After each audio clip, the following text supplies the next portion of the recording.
Audio book आत्म विकास के 4 चरण।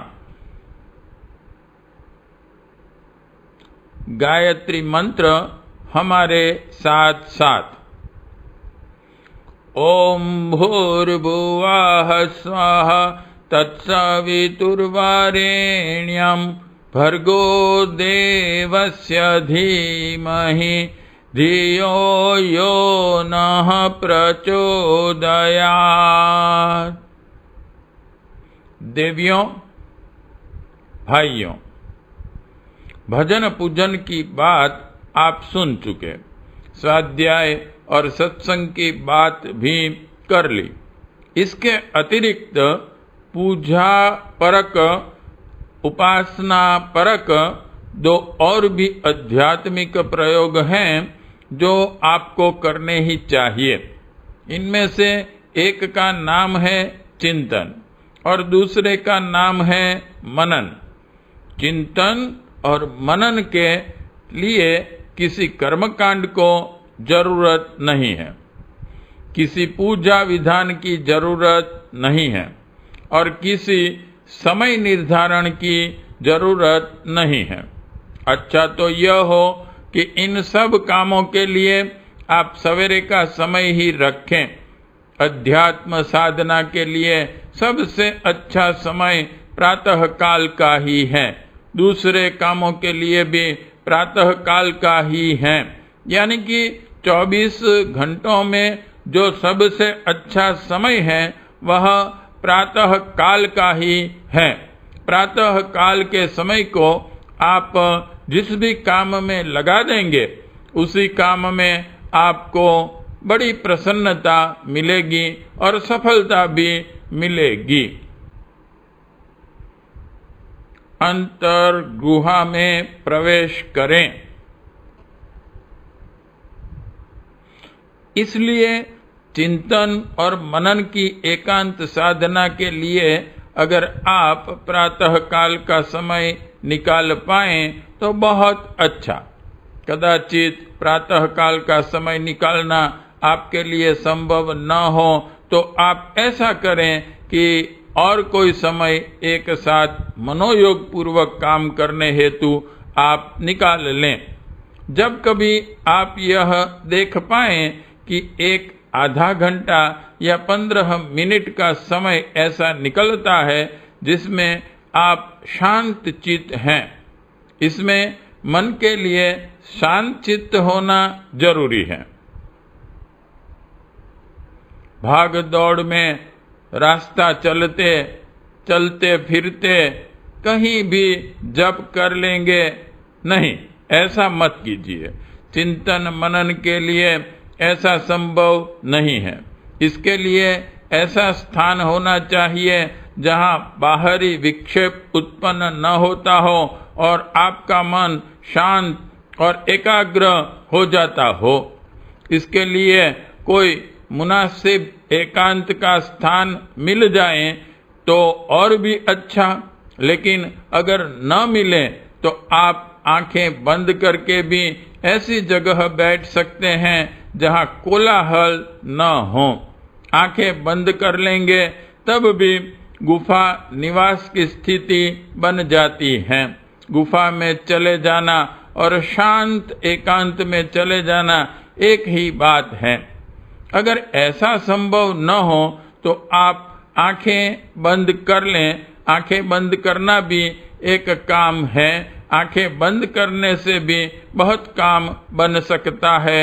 आंखें बंद कर लेने पर भीतर ही भीतर का दिखता है, बाहर न कुछ है और न दिखता है।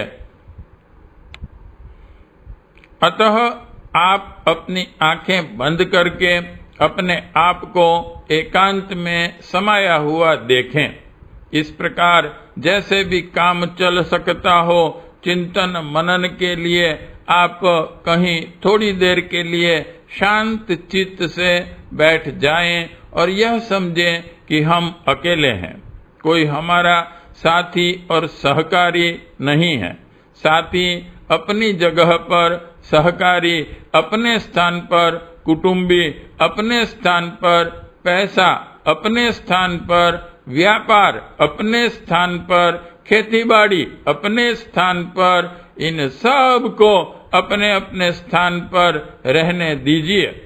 आप तो सिर्फ यह अनुभव कीजिए कि हम एकाकी हैं और एकांत में बैठे हुए हैं। फिर क्या करें? फिर आप दो तरह के विचार करना शुरू कीजिए। यह विचार करने की शैली है, यह ध्यान की शैली नहीं है, यह विचारणा है। चिंतन और मनन में विचार करने की गुंजाइश है, मन को भागने की पूरी छूट है। ध्यान में तो एक केंद्र में ही करना पड़ता है, पर इसमें एक केंद्र में नहीं करना पड़ता। इसके लिए विचार करने के लिए काफी लंबी चौड़ी गुंजाइश है। चिंतन अर्थात अपनी समीक्षा। चिंतन उसे कहते हैं जिसमें भूतकाल के लिए विचार किया जाता है कि हमारा भूतकाल किस तरीके से व्यतीत हुआ। इसके बारे में आप समीक्षा कीजिए। आप अपनी समीक्षा तो नहीं कर पाते, लेकिन दूसरों की समीक्षा करना अच्छी तरह जानते हैं। आप पड़ोसी की समीक्षा कर सकते हैं, अपनी बीबी के दोष निकाल सकते हैं, बच्चों की नुक्ताचीनी कर सकते हैं, सारी दुनिया की गलती निकाल सकते हैं, भगवान की गलती निकाल सकते हैं, भाग्य की गलती बता सकते हैं। कोई भी ऐसा नहीं है जिसकी कि आप गलती न बताते हो, लेकिन अपनी गलती पर तो आप विचार भी नहीं करते।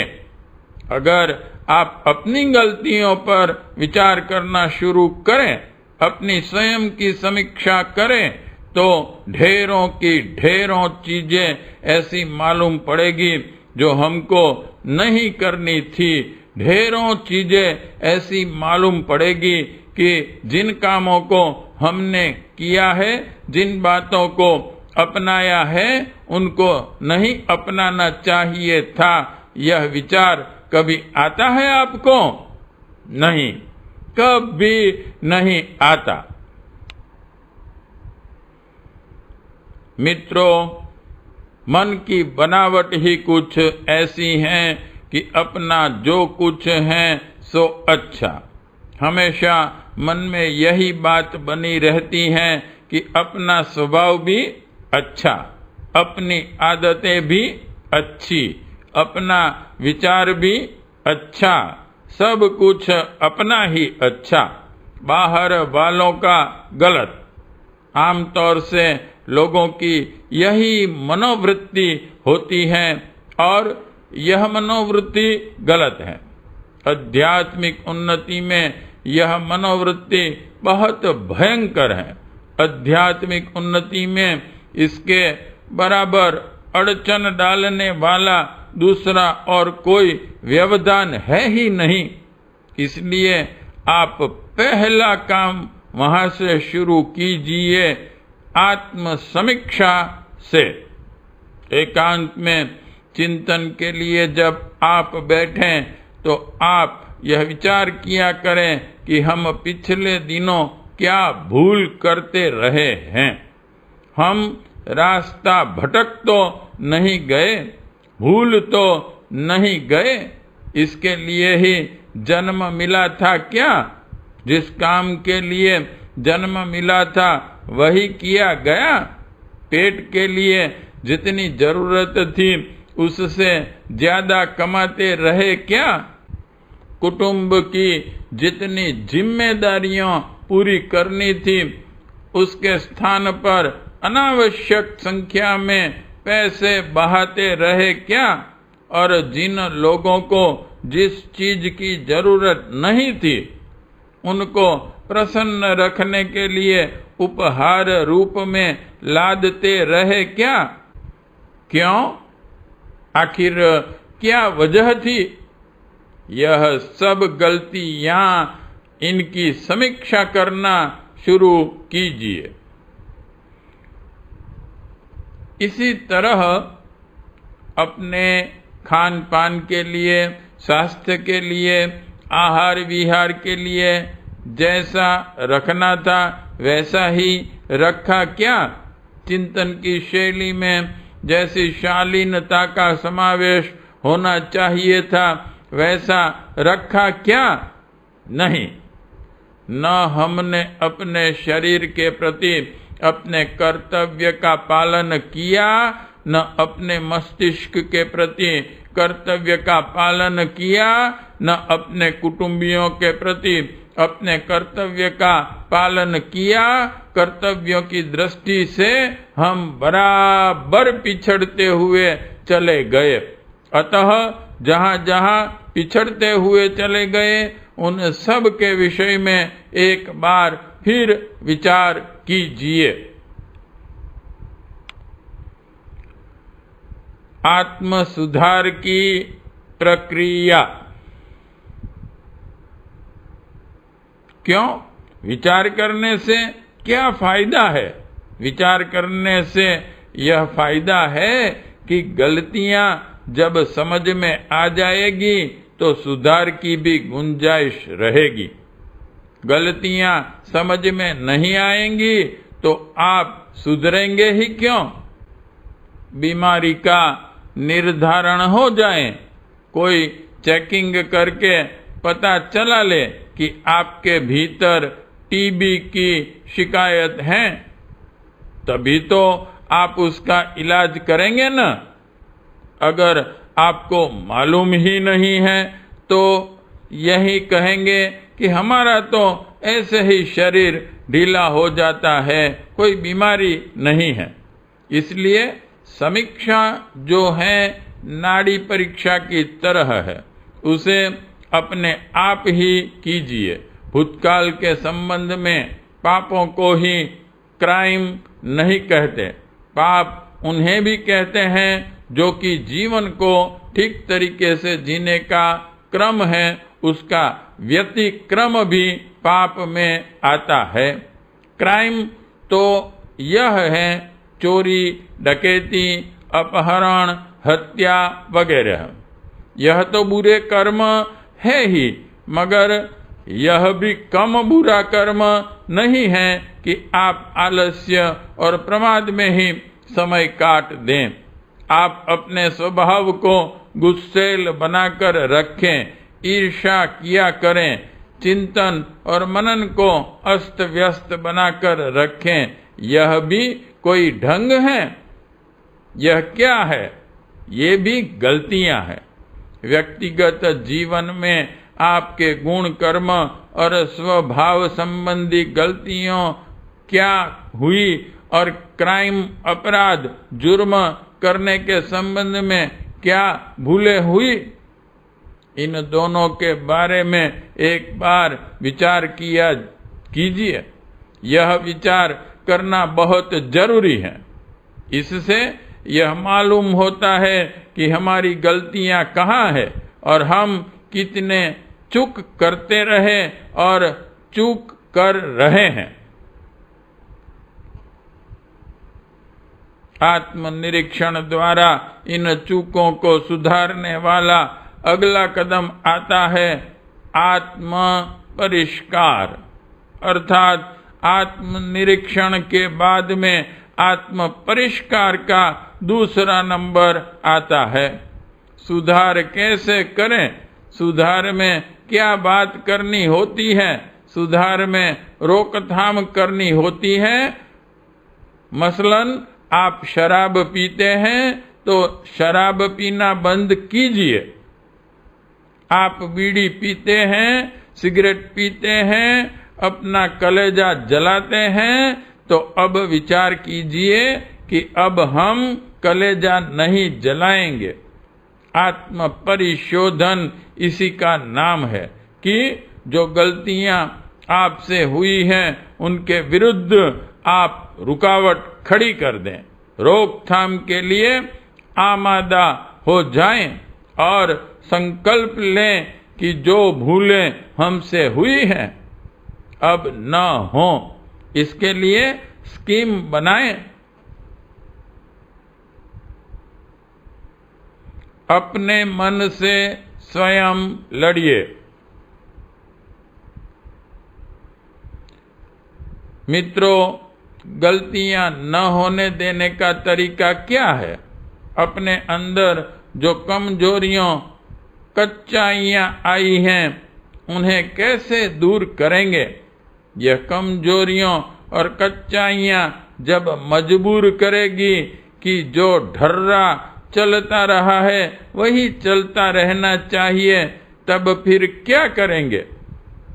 अपने साथ में पक्षपात और रियायत करने का जब आपका मन उठे, तब आप स्वयं अपने मन के विरोधी हो जाएं। मन को निग्रहित कीजिए, मन को तोड़िए, मरोड़िए, मन से लड़ाई कीजिए। मन भला आदमी है क्या जो कहने से मान जाता है? नहीं, किसी का मन कहने से माना नहीं है।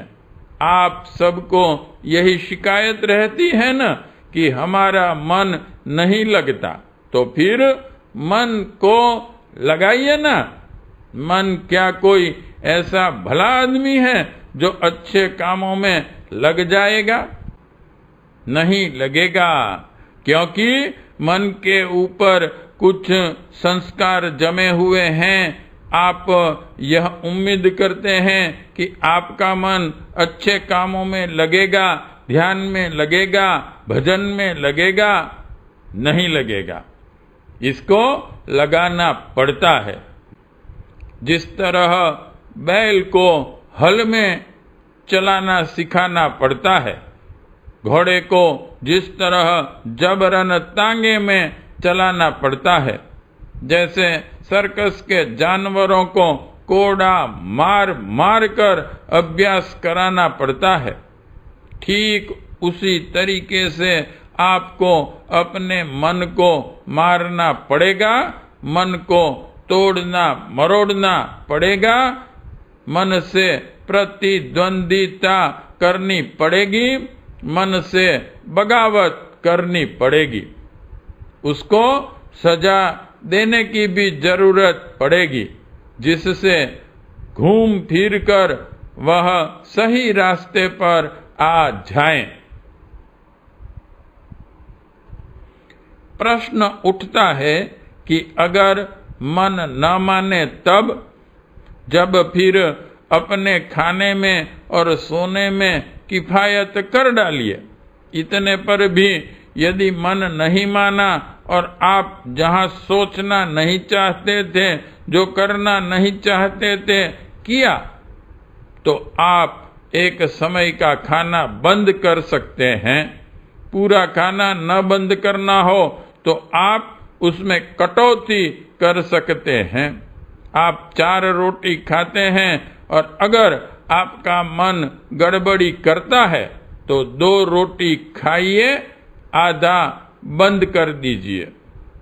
कहने का तात्पर्य यह है कि आप खाने और सोने के साथ में कटौती कीजिए। रोज आप 5 बजे उठते हैं तो आज आप प्रातः 3 बजे उठेंगे। 2 घंटे हम इसलिए जाएंगे और टहलेंगे। जैसे मिलिट्री के सिपाही जब गलती करते हैं तो उनको सजा बोल दी जाती है और वे मिट्टी ढोते हैं, दौड़ लगाते हैं। आप भी जगने की सजा बोल दीजिए कि हम 2 घंटे जगेंगे। रोज 9 बजे सोते हैं तो आज हम 11 बजे सोएंगे। बाहर टहलते रहेंगे, रामायण पढ़ते रहेंगे, नींद से लड़ेंगे।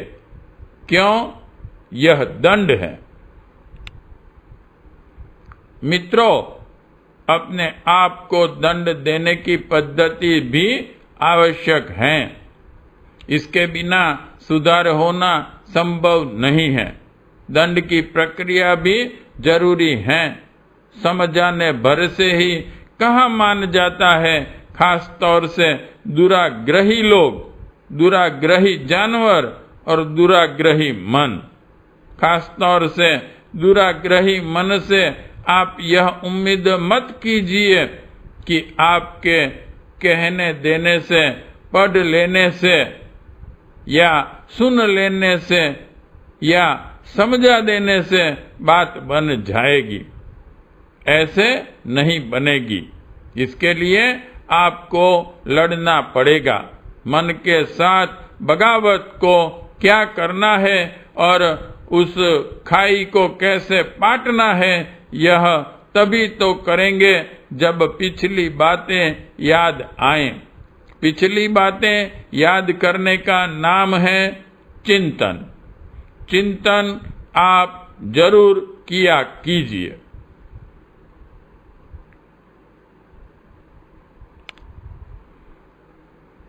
मनन भी उतना ही जरूरी।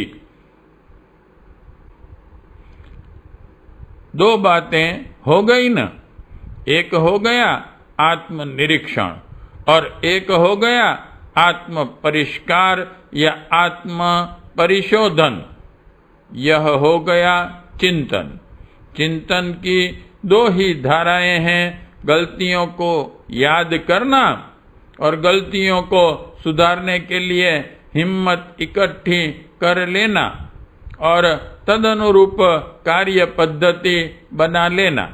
इस तरह एकांत का आधा काम समाप्त। इस एकांत सेवन के चिंतन को याद कीजिए। इसके बाद दूसरा वाला कदम उठाइए। यह दूसरा कदम हरदम आपको एकांत में बैठकर उठाना पड़ेगा। इसका नाम है मनन। मनन क्या है? मनन के भी दो हिस्से हैं। जिस तरह चिंतन के दो हिस्से हैं, उसी तरह मनन के भी दो हिस्से हैं। इनमें से एक का नाम है आत्मनिर्माण और दूसरे का नाम है आत्म विकास। आत्मनिर्माण क्या है? आत्मनिर्माण उसे कहते हैं कि जो चीज आपके पास नहीं है या तो उच्च स्तरीय गुण, कर्म और स्वभाव आपके व्यक्तित्व में शामिल नहीं है, वह शामिल कीजिए। मसलन आप पढ़े लिखे नहीं हैं, विद्या नहीं है आपके पास, तो आप कोशिश कीजिए कि आपको विद्या पढ़नी है। हम ईमानदारी से रहते हैं, बीड़ी भी नहीं पीते, आपकी बात सही है, लेकिन मैं यह पूछता हूँ कि विद्या की जो कमी है उसे आप पूरा क्यों नहीं करते? विद्या की कमी को आप पूरा नहीं करेंगे तो उन्नति कैसे होगी? आपके ज्ञान का दायरा कैसे बढ़ेगा? बुद्धि का विकास कैसे होगा? इसलिए यहाँ आत्मनिर्माण के लिए भी ढेरों काम करने हैं। आपका स्वास्थ्य कमजोर है तो इसी से काम नहीं चल जाएगा कि आप पहले बीड़ी पीते थे और अब पीना बंद कर दिया है।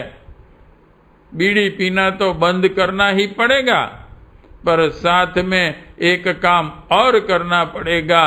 स्वास्थ्य संवर्धन करने के लिए आपको अपने आहार में क्रांतिकारी परिवर्तन करना पड़ेगा। ब्रह्मचर्य का पालन करना पड़ेगा और व्यायाम का कोई नया तरीका अख्तियार करना पड़ेगा। ये जो नए तरीके अख्तियार करना है, इसके लिए प्रगति के लिए यह सब कार्य आत्मनिर्माण में आते हैं। कमी को सुधारने से थोड़े ही काम चल जाएंगे। कमी को पूरा भी तो करना पड़ेगा। विद्या को आप नहीं पढ़ेंगे, स्वास्थ्य को आप नहीं सुधारेंगे, जनसंपर्क नहीं बढ़ाएंगे, सेवा के लिए कदम नहीं बढ़ाएंगे, तो काम कैसे चलेगा? अतः जो काम करने हैं वह तो करने ही पड़ेंगे। आप अपनी गलती को सुधारिए और अपनी योग्यताओं को, अपनी क्षमताओं को और अपनी भावनाओं को विकसित कीजिए। इसी को हम आत्मनिर्माण कहते हैं। आत्मनिर्माण में बराबर यह देखना पड़ेगा कि हमारे जीवन में क्या कमी है और उस कमी को कैसे पूरा करें। इसके लिए अपने स्वभाव को, अपनी आदतों को हम ठीक बनाएं। निर्माण का मतलब बनाना होता है। अपने आप को बनाइए, अपने स्वास्थ्य को बनाइए, अपने व्यक्तित्व को बनाइए, अपने चरित्र को बनाइए, अपने स्वभाव को बनाइए, अपनी कार्य शैली को बनाइए, प्रत्येक चीज को बनाइए। इन सब को बनाने के अतिरिक्त एक और बात का ध्यान रखिए, आप अपने कुटुंब को बनाइए। निर्माण उसका भी जरूरी है। हम अकेले संत बन जाएंगे और रामायण पढ़ेंगे, मिठाई नहीं खाएंगे, आपका कहना ठीक है, परंतु वह भी तो आपका ही अंग है। जो कुटुंब है वह भी तो आपके साथ जुड़ा हुआ है। निर्माण उसका भी करना पड़ेगा। अगर आप उसका निर्माण नहीं करेंगे तो सारे के सारे आपके घर वाले कमीने, उज्जड़, मूर्ख, दुष्ट बनकर रहेंगे। ऐसी स्थिति में आपकी शांति कैसे स्थिर रहेगी? फिर आप भजन कैसे कर लेंगे? फिर आप अच्छी जिंदगी कैसे जी लेंगे? फिर आप मीठे वचन का अभ्यास कैसे कर लेंगे? जब हर आदमी हैरान करेगा तो आपको गुस्सा कैसे नहीं आएगा? इसलिए मित्रों, क्या करना चाहिए? अपना व्यक्तिगत जीवन सुख और शांतिमय बनाने के लिए अपने कुटुंब और परिवार के बारे में ठीक वही नीति निर्धारण कीजिए जो कि अपने बारे में है। कुटुंब भी तो अपने अंग हैं, ठीक उसी तरीके से जैसे अपने हाथ पैर हैं। आप यदि कहें कि हम हाथ को तो धोएंगे पर पैर नहीं धोएंगे, यह क्या बात हुई? आप पैर को क्यों नहीं धोएंगे? आपको पैर भी धोना पड़ेगा। इस तरीके से अपने व्यक्तिगत जीवन को ही अच्छा बनाना पर्याप्त नहीं है। अपने कुटुंब और परिवार का निर्माण करना भी इसी श्रृंखला में शामिल होता है और समाज निर्माण भी। इन सब को बनाइए, इनके भीतर भलमना साहत पैदा कीजिए, आदर्श पैदा कीजिए, चरित्र निष्ठा पैदा कीजिए, सत्प्रवृत्तियां पैदा कीजिए।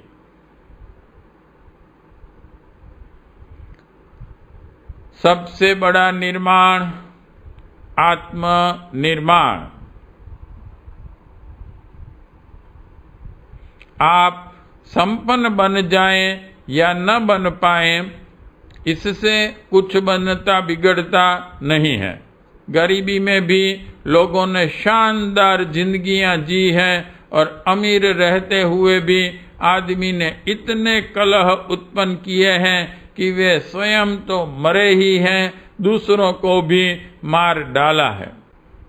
इसलिए संपन्नता की बात मैं आपसे नहीं करता। निर्माण से मेरा मतलब गुण, कर्म और स्वभाव से है। आप इन विशेषताओं को, आदमी की शालीनता को, आदतों को और चिंतन की शैली को बदलने के लिए जो कुछ कर सकते हैं वह सब कुछ कीजिए, लेकिन परिवार के लिए भी कीजिए।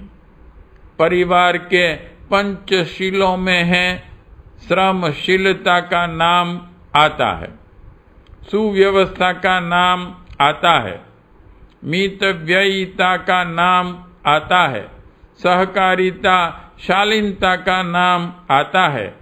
ये सब बातें उसमें आती हैं। आप इन सब बातों का स्वयं निर्धारण कीजिए और घर वालों को धारण करवाइए। यह व्यक्तित्व के निर्माण, चरित्र के निर्माण, चिंतन के निर्माण करने का एक शानदार तरीका है। आप इसको किस तरीके से कार्यान्वित कर सकते हैं, इसके बारे में एकांत में चिंतन और मनन करने जब बैठें तब यह विचार किया कीजिए। यह तीसरी वाली बात निर्माण वाली धारा है। चौथी वाली एक और धारा है जिसे मनन का दूसरा हिस्सा कह सकते हैं अथवा चिंतन मनन की चौथी वाली कड़ी कह सकते हैं। उसका नाम है आत्मविकास। आत्मविकास का क्या मतलब है? आत्मविकास का यह मतलब है कि अपने आप के, अपने अहम के दायरे को बढ़ा देना। लोगों का दायरा कूप मंडूक के तरीके से बहुत छोटा है। वे अपने शरीर को ही अपना मानते हैं, यह नहीं मानते कि हम समग्र समाज के एक घटक मात्र हैं। रक्त के एक कण की क्या कीमत हो सकती है? रक्त के सारे कणों का समूह जब मिल जाता है तभी तो खून का संचार होता है। एक कण से क्या होता है? संयुक्त होने पर ही बात बनती है। इसलिए आप अपने दायरे को सीमित मत कीजिए। आप संकीर्ण स्वार्थ परता से ऊंचे उठने की कोशिश कीजिए। मैं के स्थान पर आप हम कहना सीखिए। आप मैं करते रहेंगे तो आप बकरे की तरह सीमित रह जाएंगे और कूप मंडूक के तरीके से एक ऐसे छोटे दायरे में घिरे रहेंगे जिसमें आप और आपका कुटुंब, बस इतने ही आदमी रह जाएंगे। आपका समाज से अथवा भगवान से कोई संबंध ही नहीं रह जाएगा। इसलिए अपने आप का दायरा विकसित कीजिए। आत्मवत् सर्वभूतेषु की भावना। हम सबके हैं और सब हमारे हैं, इस तरीके से विचार कीजिए। आप आत्मवत् सर्वभूतेषु इस तरीके से विचार कीजिए। यह सारा संसार हमारे ही समान है, इसी के सहयोग से हम जिंदा हैं। अतः हमारा सहयोग सबको मिलना चाहिए। अगर आप इस तरह से विचार करेंगे तो आप समाजनिष्ठ होते चले जाएंगे, चरित्रवान नागरिक होते चले जाएंगे। देश, धर्म, समाज और संस्कृति के प्रति आप अपना लगाव व्यक्त करने लगेंगे और उनकी समस्याओं को भी अपनी समस्या मानने लगेंगे। यह क्या हो गया? आत्मा का विस्तार। आत्मा का विस्तार यही है जिसको कि हम आध्यात्मिक उन्नति के नाम से पुकारते हैं, आत्मिक प्रगति के नाम से पुकारते हैं। यही वह रास्ता है जिस पर चलते हुए आदमी का पूर्ण लक्ष्य तक पहुंचना संभव है। आपके लिए भी यही रास्ता है। मित्रों, आपके लिए एवं सभी के लिए एक ही रास्ता है, अपने आप के दायरे को बढ़ा देना।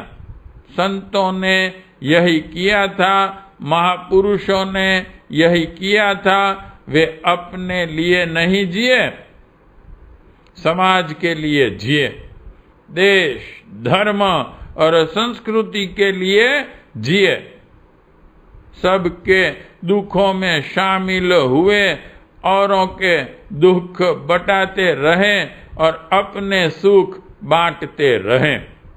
अपने सुखों को बांट देना और दूसरों के दुखों को बटा लेना, यही कौटुंबिक प्रवृत्ति है। आप अपनी प्रवृत्तियों को कौटुंबिक बनाइए, पारिवारिक बनाइए।